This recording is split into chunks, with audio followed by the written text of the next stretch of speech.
ഒരു കാട കോഴി ഫ്രൈ ചെയ്യുവാണേ. ഇത് കണ്ടോ, ദേ 4 എണ്ണം ഉണ്ട്. അത് നമുക്കെല്ലാം തിരുമ്മി വെച്ച് കഴിയുമ്പോൾ കാണാം കേട്ടോ. അതെ, ഇനി ഇതിന് ചേർക്കേണ്ട മസാല കാണാം. ഇഞ്ചി, പച്ചമുളക്,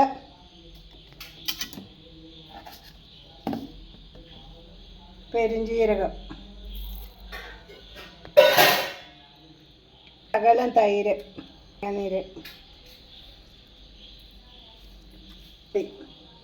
കാശ്മീരി മുളക് പൊടിയും എരിവുള്ള മുളക് പൊടിയും ഉണ്ട്. പൊടി ചിക്കൻ പൊടി കേട്ടോ, പൊടി, മഞ്ഞൾപ്പൊടി, ഉപ്പ്, കറിവേപ്പില. ഇനി നമുക്ക് ഈ മസാല ഇട്ട് തിരുമ്മി വയ്ക്കാം. 10 മിനിറ്റ് ഇരുന്നിട്ട് വറക്കാട്ടോ.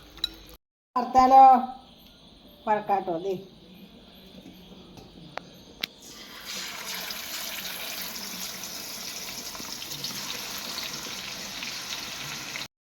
ഈ കാട എന്ന് പറയുന്ന സാധനം മരുന്നും കൂടെയാണ് കേട്ടോ.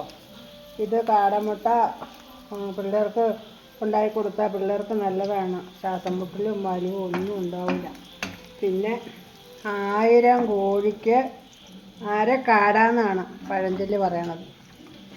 ഇത് എല്ലാവരും കിട്ടുവാണെങ്കിൽ ഒന്ന് മേടിച്ച് കഴിച്ചു നോക്കണം കേട്ടോ.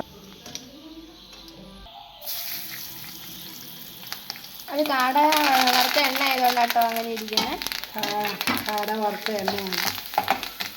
അപ്പോൾ ഗൈസ്, നമ്മുടെ കാട ഫ്രൈ ഇവിടെ റെഡി ആയിട്ടുണ്ട്. എല്ലാവരും മറക്കാണ്ട് ട്രൈ ചെയ്ത് നോക്കണം. പിന്നെ നമ്മുടെ ചാനൽ എല്ലാവരും മറക്കാണ്ട് ലൈക്ക് ചെയ്യണം, ഷെയർ ചെയ്യണം, സബ്സ്ക്രൈബ് ചെയ്യണം. നമുക്ക് വീണ്ടും വീഡിയോ ആയിട്ട് കാണാം. Bye bye.